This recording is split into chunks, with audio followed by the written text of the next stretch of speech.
स्वस्थ होंगे, मस्त होंगे। तो दोस्तों 7:15 हो रहे हैं। मैं उठ गई थी 7:30 बजे। आज मैं बहुत लेट उठी हूँ। कभी क्योंकि कभी ऐसा हो जाता है, शायद सबके साथ होता होगा। मैं बहुत लेट उठी हूँ। कल थक गई थी। ये लगा लो कि मैं 11 बजे से लगी हुई थी काम करने के लिए, बाहर का काम। और 2:30-3 बजे करीब मैं वहाँ से फारिग हुई हूँ। और फिर थक गई, रात को नींद ही नहीं आई ठीक से।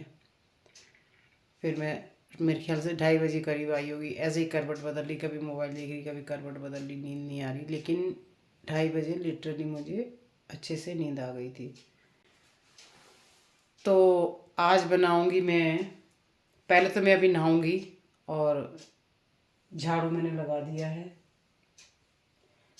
पोछा मैं रोज़ नहीं लगाती हूँ, आजकल सर्दियों में तीसरे दिन लगाती हूँ, क्योंकि मेरा घर साफ़ होता है। मेरे घर में बच्चे बच्चे तो होते नहीं है, तो मैं तीसरे दिन लगाती हूँ। और ऐसे लग रहा है जैसे यहाँ पे कोई रह ही नहीं रहा हो। मैं आपको दिखा रही हूँ, कहीं आप सोचो कि ऐसे ही झूठ बोल रही है। मैं आपको दिखा रही हूँ कि कैसा है घर सुबह के टाइम में। ये देखिए, पूरा घर साफ़ है।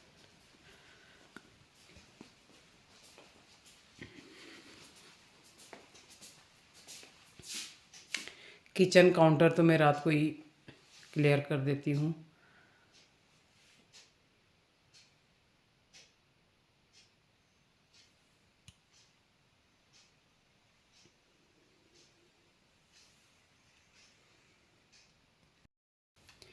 तो मैं बनाने जा रही हूँ आज अपने लिए सोयाबीन के पराठे। और मैंने नया पाउडर बनाया है सोयाबीन का। मेरे पास सोयाबीन है, ताज़े हैं सोयाबीन, अभी की है, इस साल की है नई फसल। मैंने खुद भी जो बोई थी थोड़ी बहुत, और कुछ मुझे घर से भी आया है। तो मैं पहले उसकी तैयारी कर लेती हूँ, उसको सोक करने के लिए रख देती हूँ। फिर मैं नहा के बाहर आती हूँ। आटा मैंने बाहर रख दिया है, ये देखिए।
पराठे की स्टफिंग हमने रेस्ट के लिए रखी हुई थी, थोड़ा सा गीला करके। और देखिए कितना गाढ़ा हो गया है। ये पानी को एब्जॉर्ब करता है। थोड़ा सा गीला सा ही रखेंगे, तो इसे 10-15 मिनट के लिए आप ऐसे ही रेस्ट के लिए रखेंगे। तो जी मैं नहा के आ गई, मैंने पूजा भी कर ली। और अब मैंने चाय चढ़ा दी है। बनाते हैं पराठे। और मैंने आपको दिखाया था बैटर, पहले मैंने कितना गीला था ना पहले बैटर, अब वो गाढ़ा हो गया है। तो चलिए बनाते हैं पराठे।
तो दोस्तों मेरा नाश्ता रेडी है और ये देखिए मैंने वही अचार निकाला है अपने लिए नींबू का जो मैंने खुद बनाया है। इसमें बहुत अच्छी खुशबू आ रही है, बहुत टेस्टी अचार है। ज़रूर बनाना आप ऐसे। और आज खा रही हूँ मैं सोयाबीन के पराठे। दोस्तों मैं ज़रा खा के देखती हूँ कि अचार के साथ कैसे लग रहे हैं, और आप भी लीजिए, आप भी खा लीजिए और मैं खा के देखती हूँ कि कैसा लग रहा है ये नींबू के अचार के साथ कैसा लग रहा है।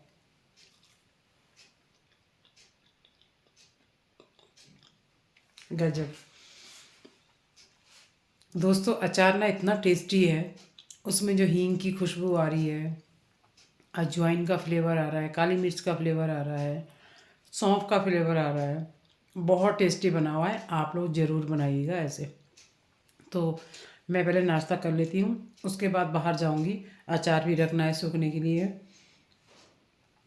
एक शिफ्ट मेरी अचार की और तैयार हो रही है, वो तो किसी के लिए है। तो चलो बाद में मिलती हूँ। तो नाश्ता मेरा हो गया है और मैं आ गई हूँ ऊपर धूप सेकने।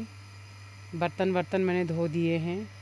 मैंने मोटर चलाई है तो मैंने सोचा ज़रा सब्जियों को पानी दे दूँ। कल मैंने धनिया भी बोया था, उसको भी पानी देना है। तो वो जो प्लास्टिक की टंकी है जो जिससे घर के अंदर पानी जाता है वो अभी भरी नहीं है। जैसे ही वो भरेगी उसके बाद मैं ऊपर पानी डालूँगी।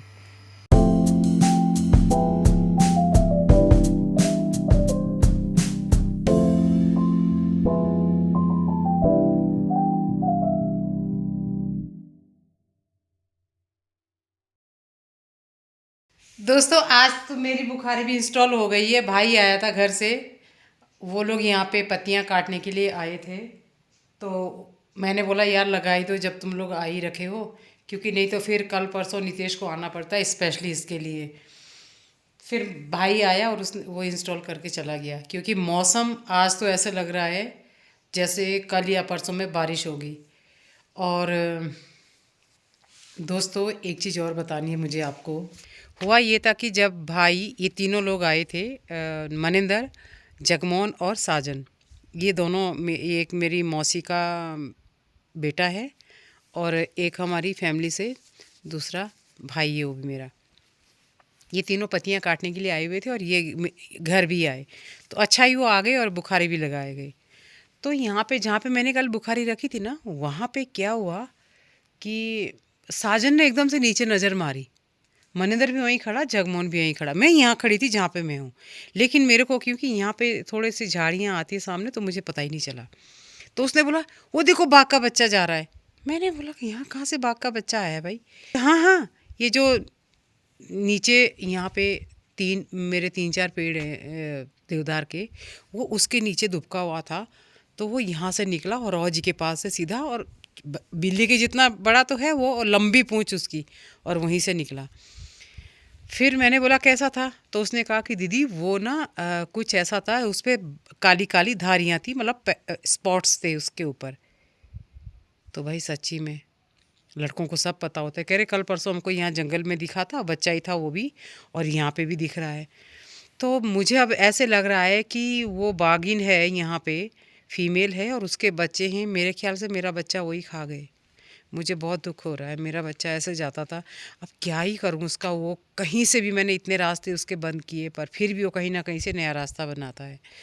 ये जो देवदार के पेड़ हैं वो यहाँ से निकला, ऊपर आया यहाँ से, और यहाँ पे जो फ्लैट सी जगह जहाँ पे पत्थर है, और यहाँ पे यहाँ से निकला वो बाहर। भाई मुझे ये झाड़ियाँ कटवानी होगी। बच्चा तो अंदर घुस सकता है, बड़ा जानवर नहीं घुस सकता, लेकिन बच्चा घुस सकता है। बेचारा मेरा जैक्स का पता ही नहीं चला। मैं परसों भी उसको ढूंढने गई थी पर पता ही नहीं चला। फ्रेंड्स मुझे क्या लग रहा है कि मेरा बच्चा शायद उसी फीमेल का शिकार बन गया, क्योंकि वो इधर से उसका आना जाना था, कहाँ कहाँ से जाता था कुछ पता नहीं चलता था। एक रास्ता बंद करो नया रास्ता बनाता था। तो मुझे अब बस मैंने परसों तो मैंने उसे काफ़ी ढूंढा, फिर भाई ने बोला कि नहीं वो पोलो ग्राउंड गया होगा, एक बार वहाँ जाना पड़ेगा। कल तो मैं कहीं जा रही हूँ, हम लोग मंदिर जा रहे हैं, अनोल जा रहे हैं। तो बस कल तो हमारी जाने की डेट है, निकली हमने गाड़ी बुक कर रखी है, पर पता ही नहीं था कि ये इंसिडेंट हो जाएगा। अब आने के बाद फिर एक बार पोलो ग्राउंड जाऊंगी, वहाँ ढूंढूंगी उसको। तो चलिए दोस्तों, इसी के साथ आपसे लेते हैं इजाज़त, मिलते हैं आपसे नेक्स्ट ब्लॉग में। तब तक के लिए do like share comment subscribe my YouTube channel नोमैडी कमला। दोस्तों सब लोग दुआ करना कि मेरा बच्चा मिल जाए।